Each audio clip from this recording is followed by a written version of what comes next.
नमस्कार, आप देख रहे हैं न्यूज वॉच इंडिया। मैं हूं आपके साथ पंकज यादव। रामचरितमानस और हिंदू धर्म पर लगातार आपत्तिजनक बयानबाजी करने वाले बिहार सरकार के शिक्षा मंत्री चंद्रशेखर यादव को अब अपने ही घर में चुनौती मिलने वाली है। ऐसा इसलिए कह रहे हैं क्योंकि चंद्रशेखर के बड़े भाई रामचंद्र प्रसाद यादव बीजेपी का दामन थामने वाले हैं। 24 जून को बिहार के झंझारपुर में होने वाली बीजेपी की रैली में वो बीजेपी में शामिल हो सकते हैं। इसी पर आज खास चर्चा करेंगे, लेकिन उससे पहले रिपोर्ट देखिए। रामचरितमानस और हिंदू धर्म पर लगातार आपत्तिजनक बयानबाजी करने वाले बिहार सरकार के शिक्षा मंत्री चंद्रशेखर को अब अपने ही घर में चुनौती मिलने वाली है, क्योंकि चंद्रशेखर के अपने ही सगे भाई रामचंद्र प्रसाद यादव बीजेपी का दामन थामने वाले हैं।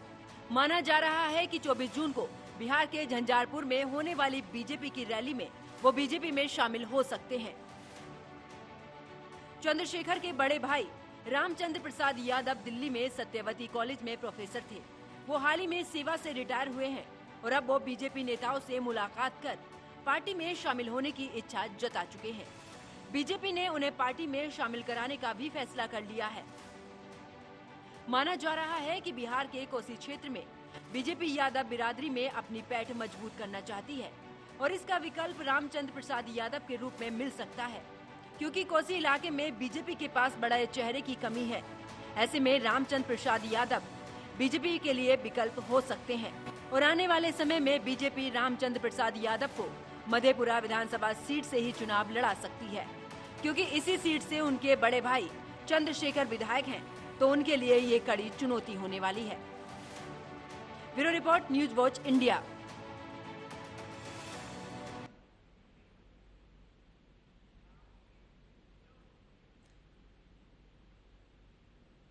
और इसी मुद्दे पर चर्चा के लिए मेरे साथ कुछ खास मेहमान जुड़े हैं, उनका परिचय मैं आपसे करा देती हूं। आरजेडी प्रवक्ता डॉक्टर उर्मिला ठाकुर मेरे साथ में है, बीजेपी से एमएलसी दिलीप जायसवाल और वरिष्ठ पत्रकार डॉक्टर धनोज कुमार मेरे साथ में जुड़े हैं। आप सभी मेहमानों का स्वागत है न्यूज वॉच इंडिया पर।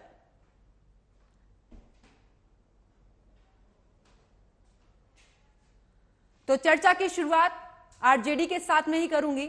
उर्मिला जी, क्या लगता है अगर रामचंद्र यादव अगर बीजेपी में शामिल हो सकते हैं तो कितना नुकसान आरजेडी को हो सकता है और बीजेपी को उससे तो फायदा होगा ही, क्या लगता है आपको? बीजेपी ने पहले भी कई यादव के चेहरे को आजमा दिया और रामचंद्र प्रसाद यादव जी तो एकदम समझिए कि अनमोल चेहरा है जो बिहार में आए थे। वो तो सत्यवती कॉलेज दिल्ली में प्रोफेसर के रूप में कार्यरत थे। रिटायर होने के बाद वो समाज में आएंगे तो उनकी समाज में बैठ होती आप समझ सकते हैं। इससे पहले भी बीजेपी देख चुकी है, बहुत सारे नेता को एमपी का टिकट दिए, एमपी भी बनाए, कई यादव को मैंने नेता को उन्होंने चेहरा को प्रदर्शित करने का काम किए प्रदेश अध्यक्ष के रूप में। क्या फर्क पड़ा? जब उन लोगों से फर्क नहीं पड़ा तो ये अननोन चेहरा से क्या फर्क पड़ने वाला है? आप देखिए आरजेडी में जो यहाँ के गरीब गुरबा लोग हैं, चाहे यादव समाज के हों या किसी भी समाज के लोग हों, वो सिर्फ और सिर्फ एक ही नेता को जानते हैं, आदरणीय लालू प्रसाद यादव जी को, जो राष्ट्रीय जनता दल के राष्ट्रीय अध्यक्ष हैं, और आदरणीय उप मुख्यमंत्री बिहार के तेजस्वी यादव जी को। तो बिहार का एक ही विकल्प है और आज तक बीजेपी का काम ही यही है। बीजेपी तोरक पार्टी है, बीजेपी का काम ही है भाई भाई के बीच जो है झगड़ा लगाना, देश और राज्य में अमन चैन और शांति से आदमी को जीने के लिए नहीं देना। तो इससे कोई फर्क नहीं पड़ने वाला है कि बीजेपी को और कोई नुकसान नहीं होने वाली है इससे कि बीजेपी अपना रोल मुश्किल महसूस करे, उसका अपना पर्सनल बात है। ठीक, लेकिन उर्मिला जी, जिस तरीके से रामचंद्र यादव जो आरजेडी पर आरोप लगा रहे हैं कि पहले उन्होंने रामचरितमानस को लेकर भी उन्होंने तमाम आरोप लगाए, उन्होंने कहा कि किसी भी ग्रंथ को जब तक समझा नहीं जाता, जब तक पढ़ा नहीं जाता, उसके लिए इस तरीके की टिप्पणी करना सबसे खराब बात है। और इसी के साथ में आपको बता दें कि उन्होंने ये भी कहा है कि आरजेडी सिर्फ ओबीसी समाज को बरगलाने का काम कर रही है। साफ तौर पर आरोप लगा रहे हैं वो आप पर। देखिए वो तो अभी राजनीति में प्रवेश ही करेंगे। फाटेन की बाई को क्या जाने सिर पर आई, उनके जुमलेबाजी करने से ये नहीं होगा ना कि इस तरह से बोल देंगे तो बीजेपी जो है आरजेडी जो है वो ओबीसी का जो है बरगलाने का काम कर रही है। आरजेडी टोटली 85% जो लोग हैं उनके रहनुमा के रूप में, बेजुबानों की ताकत के रूप में जुबान बन करके आदरणीय लालू प्रसाद यादव जी शुरू से देखे हैं और देखते रहेंगे। आदरणीय तेजस्वी यादव जी भी A to Z सभी का यहाँ पर जितनी हिस्सेदारी है, भागीदारी है, उसकी इतनी हिस्सेदारी यहाँ दी जाती है। तो इनके कह देने से, बरगलाने की बात कह देने से नहीं होगा ना। इनको अमली जामा पहनाने का काम राष्ट्रीय जनता दल जो कहती है, हमारे आदरणीय नेता जो कहते हैं वो करते हैं। इन लोग की तरह नहीं है कि जो मन आया बोल दिए, और ये भाई भाई के बीच इनका जो ये देख रहे हैं कि मेरा भाई भी प्रोफेसर थे, वो मंत्री बन गए, ये भी इनके मन में भी लालच आया है अपने आप को आजमा। तो क्या आरजेडी उनको पढ़ने नहीं दे रही है उर्मिला जी? इनके बोल देने से ओबीसी और राष्ट्रीय जनता दल पर फर्क पड़ने वाला नहीं है। ये बोल करके अपने आप में संतुष्टि कर रहे होंगे, या बीजेपी को ये समझाने का काम कर रहे होंगे ताकि इनको कोई जगह मिल जाए, या इनको कोई जो है राजनीति में टिकट मिल जाए। इस तरह की बात करके अपने आप को संतुष्ट कर रहे होंगे और बीजेपी को बता रहे होंगे कि बीजेपी तो खोज रही है ना। ठीक है उर्मिला जी, अभी आपने चंद्रशेखर की बात की है कि एक अच्छे ओहदे पद पर वो बैठे हैं, तो इसी तरीके से वो भी बढ़ना चाहते हैं। तो क्या आरजेडी उनको मौका नहीं दे रही है? यही वजह है बीजेपी में जाने की? वो आए कब जब उनको मौका नहीं मिली। हमारे पार्टी में तो वो आए नहीं, वो तो दिल्ली में ही नेता ने डोर टू डोर जो है अभी परिक्रमा कर रहे हैं। हमारे यहाँ तो न हमारी पार्टी न किसी को हमारे पार्टी में बोले ना एक बार की सारे लोगों का वेलकम है, हर लोगों का A to Z की पार्टी है। यहाँ तो सारे लोगों को जो है जो आते हैं उनको मान सम्मान दिया जाता है। ये तो मान सम्मान देने वाली पार्टी है, सामाजिक न्याय की पार्टी है। तो यहाँ कहाँ सवाल पैदा होता है? ठीक है उर्मिला जी, मैं आपके पास वापस लौटूंगी। हाँ, वो घूम रहे हैं ठीक अपने भाई के विरोध में, तो उनको अपना आपसी हो सकता है कि मेरा भाई उधर है तो कुछ उनका अपने मन में अंदरूनी द्वंद चल रहा होगा। इससे पार्टी को कोई फर्क नहीं पड़ता है ना, पार्टी को इससे कोई लेना देना। ठीक है उर्मिला जी, मैं आपके पास वापस लौटूंगी। मेरे साथ में बीजेपी एमएलसी भी जुड़े हैं, दिलीप जायसवाल। दिलीप जी, आखिरकार राम जी जो हैं वो आपका उद्धार कर ही देते हैं, और एक बार फिर से अब बीजेपी का दामन थामने जा रहे हैं रामचंद्र प्रसाद यादव। कितना फायदा बीजेपी को इससे बिहार में? दिलीप जी, मेरी आवाज आपको मिल पा रही है? ठीक है, एक बार फिर से उनसे जुड़ने की कोशिश करेंगे। हमारे साथ में वरिष्ठ पत्रकार भी जुड़े हैं, धनोज कुमार जी। धनोज कुमार जी, बिहार की राजनीति की अगर बात की जाए तो जिस तरीके से 23 तारीख की बात करें तो एक तरफ महागठबंधन को लेकर बड़ी बैठक होने वाली है, और दूसरी तरफ आरजेडी में ही आपसी दरार पड़ रही है। रामचंद्र यादव जो हैं वो बीजेपी का दामन थामने वाले हैं। आखिरकार किस तरीके से हलचल है बिहार की राजनीति में? आप किस तरीके से इसको देखते हैं? पंकज, 2 लाइन से शुरुआत करता हूँ। अब तो ऐलान बाकी है, बिहार के मंत्री का भाई झांकी है। देखिए, सवाल यह नहीं है, अभी मैं महागठबंधन के नेत्री को सुन रहा था, प्रवक्ता को, बहुत ही परिपक्व है काफी बिहार के, मतलब आरजेडी और जदयू अभी जो दोनों मिलकर अभी हालिया चुनाव हुआ, मेयर, उपमेयर, बिहार की मैं बात बता दूं, बहुत सारे जिला में हुआ। उसमें महागठबंधन का जो ना पलिता ही साफ हुआ। मतलब जहां बीजेपी मतलब बढ़त बनाया, मेयर जीते, तो इससे और आपको ताजुब होगा कि महागठबंधन के बड़े कोसी के पुत्र कहलाते हैं, धरती पुत्र कोसी के, जैसे मुलायम धरती पुत्र कहलाते, वो कोसी पुत्र कहलाते। सांसद वो अपनी बीवी तक को नहीं जिता पाए, उनकी बीवी भी मेयर से हार गई। तो ये सब दिखा रहा है कि बिहार में, वो भी मधेपुरा जहां से उसी के पड़ोस की जिला की बात कर रहा हूं। तो कहने का मतलब है कि महागठबंधन में कहीं ना कहीं तो कुछ चल रहा है, डेंट का काम तो होगा। रामचंद्र यादव जी सतवती कॉलेज में पढ़ाते थे, उनका अपना एक इतिहास है, सौम्य सरल स्वभाव के व्यक्ति है। मैं उनको पर्टिकुलर जानता हूँ, क्योंकि दिल्ली में रहने के नाते मेरा जो छात्र जितने भी चुनाव होता है उसको कवर करते थे, उसी दरमियान मेरी मुलाकात हुई थी उनसे। सौम्य सरल, खासतौर बिहार के जितने भी छात्र वहां जाते तो उनको जरूर मदद करते थे बिना जातवाद भेदभाव के। तो कहीं ना कहीं रामचंद्र प्रसाद यादव जी एक सरल सोम प्रकार के लोग हैं, उनका स्वभाव बहुत मीठा है, और अगर वो भाजपा में ज्वाइन करता है तो भाजपा को तो बढ़त मिलेगा ही, क्योंकि कोसी में खास तौर पर एक कहावत है कि रोम में पोप मधेपुरा में गोप। तो कहीं ना कहीं ये जो रोम में पोप और मधेपुरा में गोप, इसमें कहीं ना कहीं एक सेंधमारी होगा, क्योंकि भाजपा अगर उसमें ज्वाइन करता है, क्योंकि अभी ऐलान है जब विधिवत वो ज्वाइन करेंगे झंझारपुर में बैठक में, जब वो ज्वाइन करते हैं, ज्वाइन करने के बाद उसका बिहार का दौरा होगा, खासतौर पर कोसी क्षेत्र में, जैसे सहरसा, सुपौल, मधेपुरा, पूर्णिया, अररिया, कटिहार, ये सब तमाम जगह पर उनका दौरा होगा, और तब आप देखेंगे कि भाजपा को बढ़त मिलेगा, क्योंकि आप नकार नहीं सकते हैं कि उनसे कुछ नहीं होगा।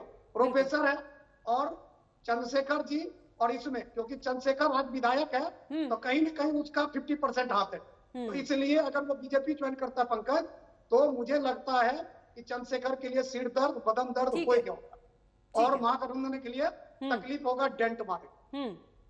ठीक है धनोज जी, मैं तुम्हारे आपके पास में वापस लौटूंगी। मेरे साथ में एक बार फिर से जुड़ चुके हैं दिलीप जी।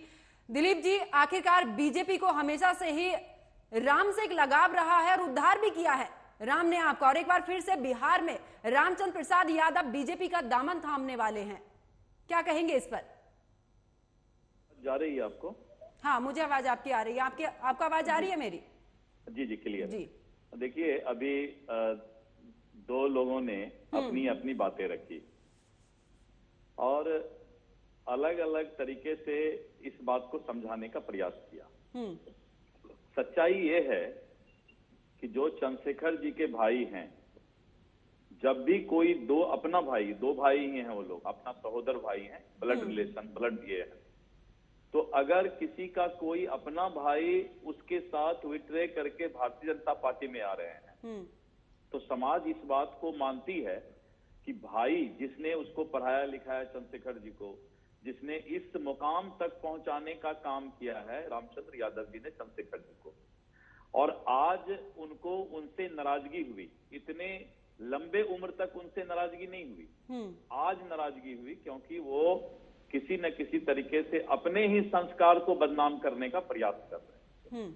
तो भाई नाराज हो रहा है तो समाज में इससे क्या मैसेज जा रहा है, ये सोचने की बहुत बड़ी बात है।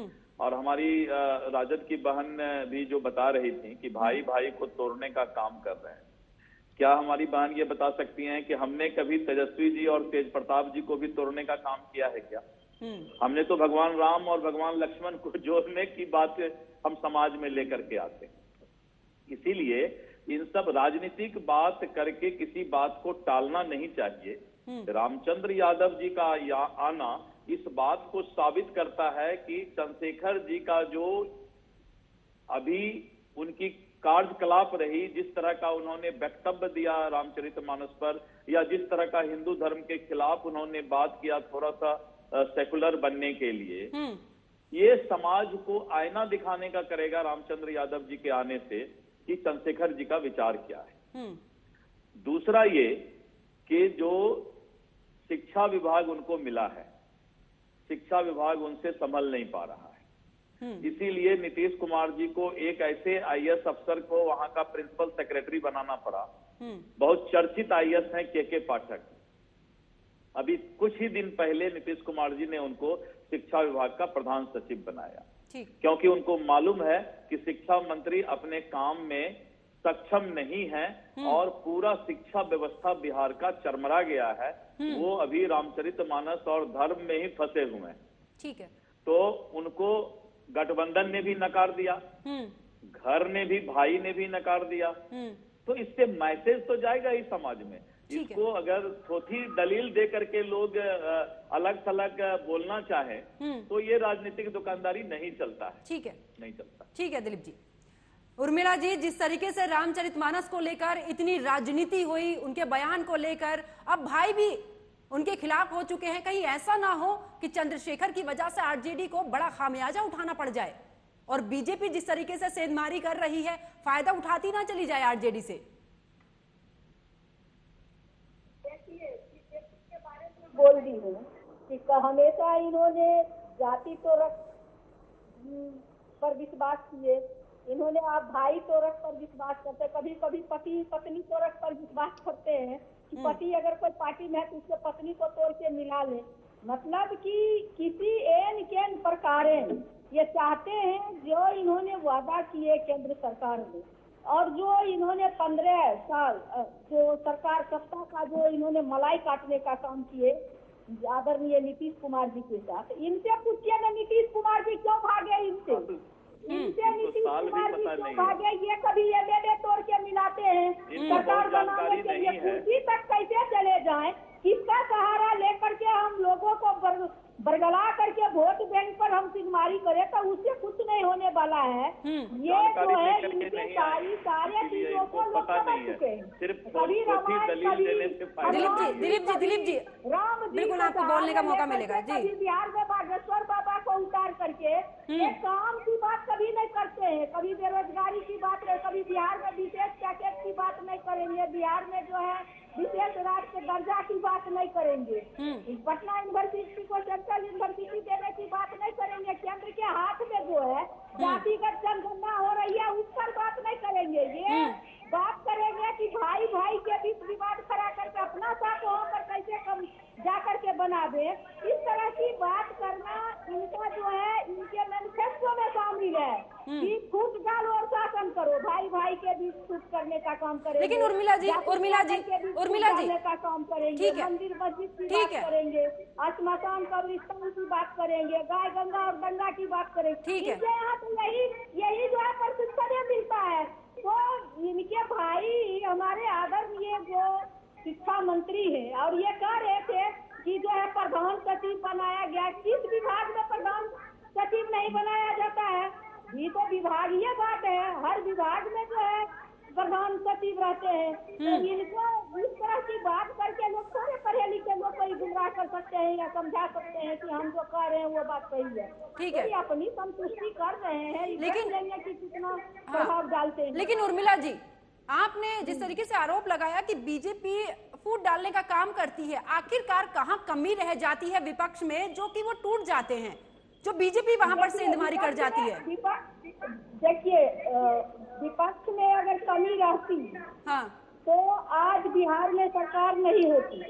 इन्होंने जो अदर स्टेट में एमएलए तोड़ के सरकार बनाने का काम किए तो उसी का ये मन बढ़ू और मन चलू की सरकार है। ये उर्मिला जी आदरणीय नीतीश कुमार जी और आदरणीय तेजस्वी यादव जी को बिहार की जनता तो हृदय धन्यवाद देती है कि इन्होंने इनको कामयाब होने के लिए नहीं दिए।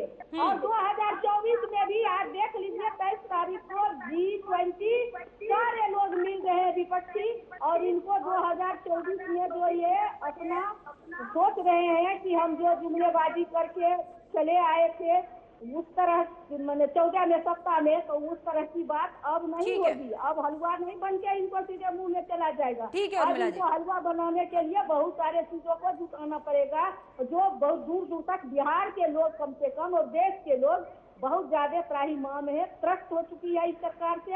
हर जगह हर क्षेत्र में ये विफल हो चुकी है। तो इस तरह का कुछ न कुछ निकाल करके जो है नुस्ख निकाल करके इस चर्चा में बने रहना चाहते हैं, ताकि इनको जो सही जवाब है, जो सही मुद्दा है, लोगों को भटकाने का काम कर रहे हैं, लोग सही मुद्दा की ओर अपना ध्यान नहीं दिए। ठीक है उर्मिला जी, जवाब ले लेते हैं। दिलीप जी, बार बार विपक्ष की तरफ से आरोप लगता है कि मुद्दों पर आप राजनीति नहीं करते, जो मुद्दे होते हैं उन पर आप बात नहीं करते, सिर्फ आप तोड़ने की राजनीति करते हैं। ये आरोप एक बार नहीं कई बार लग चुका है बीजेपी पर। देखिए, पहली तो बात यह है कि जो रामचंद्र यादव जी ज्वाइन कर रहे हैं, जो आज का मुद्दा है, ये दोनों भाई के बीच का संस्कार और विचार का लड़ाई है, वैचारिक लड़ाई है। ये जो बोलते हैं कि भाई भाई में फूट डाल रहे हैं, उनको ये पता होना चाहिए कि रामचंद्र बाबू जो बीजेपी ज्वाइन करने जा रहे हैं वो बहुत ही पढ़े, दिल्ली यूनिवर्सिटी के प्रोफेसर रह चुके हैं और उनको कोई बरगला नहीं सकता है। और चंद्रशेखर जी खुद भी उनकी बहुत इज्जत और आदर करते हैं और बहुत ही शिक्षित विद्वान आदमी। उर्मिला जी सुन लीजिए, आपको बोलने का पूरा मौका मिला है। हाँ, दिलीप जी अपनी बात पूरी कीजिए। रामचंद्र बाबू बहुत ही विद्वान आदमी हैं और बहुत ही सोच समझ कर उन्होंने खुद आकर के बीजेपी ज्वाइन करने की इच्छा जाहिर की और उन्होंने कहा कि मेरा भाई संस्कार और विचार को भूल चुका है। पहला बात तो ये। ठीक है। दूसरा ये कि ये जो बात कर रहे हैं, हमें ये बताइए कि मांझी जी इनसे अलग क्यों हुए? क्या महादलित समाज को इन्होंने उनका हिस्सा नहीं दिया? अगर वो महादलित बनाए थे समाज, उनको। उर्मिला जी सुन लीजिए आप ही के पास आऊं। उर्मिला जी जितने सवाल उठ रहे हैं आप ही से जवाब लूंगी, सुन लीजिए। किसी महादलित पर कोई एहसान किया था क्या मुख्यमंत्री बनाने का? अगर कोई महादलित समाज का व्यक्ति बेटा अगर मुख्यमंत्री बनते हैं तो उसको भी ये टीवी पर आकर के एहसान जता रहे। और दूसरा बात कि उपेंद्र कुशवाहा जी दलित के बेटा को मुख्यमंत्री बनाते हैं, लेकिन मुख्यमंत्री होते हुए जब मंदिर में जाते हैं तब गुंडागर्द के मंदिर को धोते हैं। ये भी बात बताइए ना दिलीप जी, ये भी बात बताइए। इतना बहुत जाते हैं मंदिर में जाते हैं तो गंगा जल से भगवान को धोते हैं कि छुआ गए, ये भी बताइए। अब इनका मन भर गया बोलने से, अब हम बता देते हैं। थोड़ा मुस्कुराइए, गुस्सा नहीं कर रहा है, थोड़ा मुस्कुरा ही रहे। सच्चा ये है कि उपेंद्र कुशवाहा जी नीतीश जी के बहुत ही करीबी थे। ठीक। और नीतीश जी ने उनको संसदीय बोर्ड का राष्ट्रीय अध्यक्ष बनाया था। आखिर उपेंद्र कुशवाहा जी क्यों अलग हुए? वो क्या हम लोग उनको, इन्होंने कहा भाई भाई को तोड़ने का काम करते हैं। वो तो मैं ये कहता हूँ उपेंद्र कुशवाहा जी तो भाई भी नहीं थे। और अभी तुरंत जीतन राम मांझी जी अलग हुए। कहीं न कहीं ये अपने विचारधारा से भटक चुके हैं। प्रधानमंत्री का पहले सपना हुआ और सपना मिलके जो है एक प्रधानमंत्री का अब जो है दावेदारी, इन्हीं लोगों के कारण, राष्ट्रीय जनता दल के कारण ही नीतीश कुमार जी को प्रधानमंत्री जी का दावेदारी छोड़ना पड़ा। आज आपने तो सुना ही होगा कि नीतीश कुमार जी प्रधानमंत्री के भी दावेदार थे। आज एकाएक उनको कहना पड़ गया कि मैं प्रधानमंत्री, वो कभी नहीं बोले। आम पब्लिक बिहार के लोग क्यों नहीं चाहेंगे उर्मिला जी प्रधानमंत्री बने? ठीक है, बिहार की जनता चाह रही है, देश की जनता चाह रही है। ठीक है, एकदम देश की जनता चाह रही है। दिलीप जी समय बहुत कम है, जल्दी से अपनी बात पूरी कीजिए ताकि और मेहमानों तक। मैं इनको यही बताना चाहता हूँ कि उर्मिला जी आप सुन लीजिए, समय नहीं है उर्मिला जी, अगर इस तरीके से नहीं बीच में नहीं। हाँ दिलीप जी बात पूरी कीजिए। उर्मिला जी को हम बार बार बोल रहे हैं कि उर्मिला जी बहुत चिंता नहीं करना है, राजनीति में बहुत दुकानदारी चलाने की जरूरत नहीं है। देश की जनता समझ रही है कि फिर से एक बार मोदी की सरकार आ रही है। ठीक है, पूरा दुनिया इस बात का लोहा मान रहा है उर्मिला जी। और आपको भी अकेले में अगर पूछा जाए तो आप भी बोलिएगा कि नहीं भाई दिल्ली में तो मोदी जी ठीक है, अब बिहार में फिर देखा जाएगा जैसा है। तो ये तो पूरा देश बोल रहा है। और रामचंद्र बाबू सहोदर भाई, अपना भाई होकर के जो फैसला लेने जा रहे हैं, ये इस बात को बताता है कि पढ़े लिखे अच्छे इंसान सभी लोग जो भी समझदार हैं, हमारी मतदाता इस बात को मान रही है कि फिर एक बार मोदी सरकार और मोदी जी की सरकार फिर से आ रही है। और मोदी जी की सरकार फिर से आ रही है। रामचंद्र बाबू का बीजेपी में आना इस बात को साबित करता है। ठीक है उर्मिला जी, दिलीप जी मैं आपके पास वापस लौटूंगी। हमारे साथ में धनोज जी भी हैं। धनोज जी, जिस तरीके से बात कोसी क्षेत्र की जाए तो वहां पर यादवों का दबदबा काफी ज्यादा है। क्या लगता है कि क्या बीजेपी के पास में कोई ऐसा फेस नहीं था वहां पर चुनाव जीतने के लिए? अगर रामचंद्र प्रसाद यादव वहां पर बीजेपी की तरफ से उम्मीदवार रहते हैं तो कितना बड़ा फायदा बीजेपी को हो सकता है? देखिए ये बात सत्य है। अभी हमारे एमएलसी साहब और उर्मिला ठाकुर जी उतना भी बोलते। अभी अगर कोसी की बात किया जाए तो आरजेडी की भी पकड़ कम है, जदयू की पकड़ ज्यादा है। क्योंकि सहरसा, सुपौल, मधेपुरा, पूर्णिया तक जो है जदयू के ही नेता जीते हुए हैं। अगर मेंबर ऑफ पार्लियामेंट की बात करें तो देखिए सवाल यह नहीं है कि रामचंद्र यादव भाजपा ज्वाइन करें। सवाल यह महत्वपूर्ण है कि एक मंत्री जो बिहार सरकार में कैबिनेट मंत्री है, एजुकेशन मिनिस्टर है, जिन्होंने विवादित बयान दिया, और उनके ही भाई जो दिल्ली में अब रिटायर हो गए हैं प्रोफेसर पद से, अब वो बीजेपी ज्वाइन करें। देखिए लिंग्विस्टिक जो होते हैं उसकी तो चर्चा होता, डिस्कशन होता ही है। जैसे अभी आप भी तो कर रहे हैं, न्यूज वॉच कर रहा है ना डिस्कशन, ऐसे ही बिहार में चर्चा है। देखिए चंद्रशेखर जी क्यों नहीं पहल किए कि भैया आप बीजेपी में जाने के बजाय आप जदयू में रहो, आरजेडी में रहो, महागठबंधन में रहो? पहल करनी चाहिए ना। और हर किसी का अपना चॉइस होता है। चॉइस को देखने के बाद वो बीजेपी ज्वाइन किया।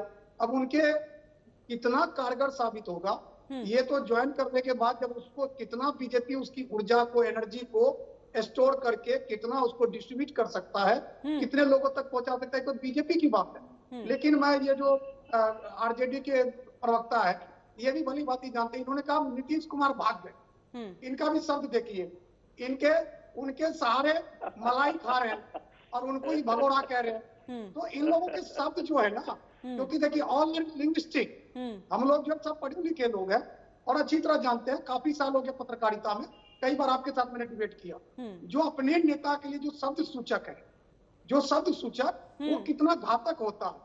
तो शब्दों पर ही पूरा खेल है धनोज जी, शब्दों का ही पूरा खेल है। चंद्रशेखर जी अगर नहीं रामचरितमानस को इतना कुछ बोलते उस पर, तो आज भाई भाई से अलग नहीं होता। तो शब्दों का ही खेल है।